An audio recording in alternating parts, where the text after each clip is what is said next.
Hi mga moms! Kamusta? Part ano na ba to? Parang final part na ata to? Wala na naman kasi ako maichika sa inyo. Grabe kasi yung panahon ngayon na maulan-ulan at para bang ayaw mong bumangon sa higaan. Kaya eto at tamad na naman nga si ate girl. Anyways, naglipat at nag-refill nga lang ako ng mga condiments namin dito sa kusina. Hindi na kasi nakaka-aesthetic yung mga lagayan ko ng mga iodized salt, kaya naman bumili na ako ng bago. Sa physical store ko nga lang pala to binili, kaya naman wag yun na muna akong hanapan ng link. Last week nga pala ay nadadalas nga kami sa mga bodega dito sa may Bulacan. At yung shelf na pinaglagyan ko nga ng mga condiments ko ay isa sa mga nabili ko sa bodega. Na para bang magsisisi pa ako dahil mas mura pa nga sa online shop kaysa dun sa bodega na napagbilhan namin.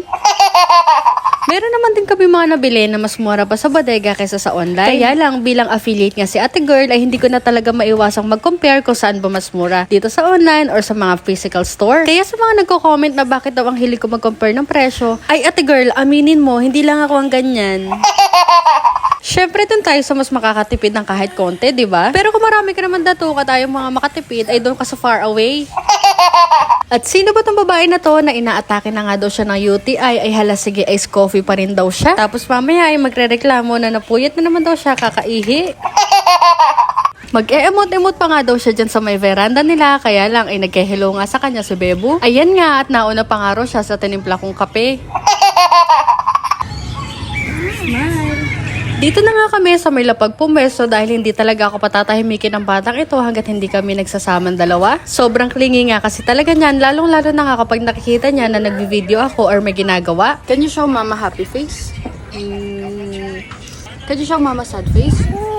Sad face. Can you show mama angry face?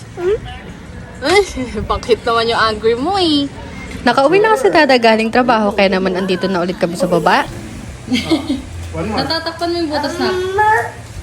Nagaya nga lang si dada na bumili ng uling dahil mag-iihaw nga raw siya nung minarinate namin na ulo ng salmon. At sakto-sakto nga dahil dumating nga rin yung mga pinsan ni dada.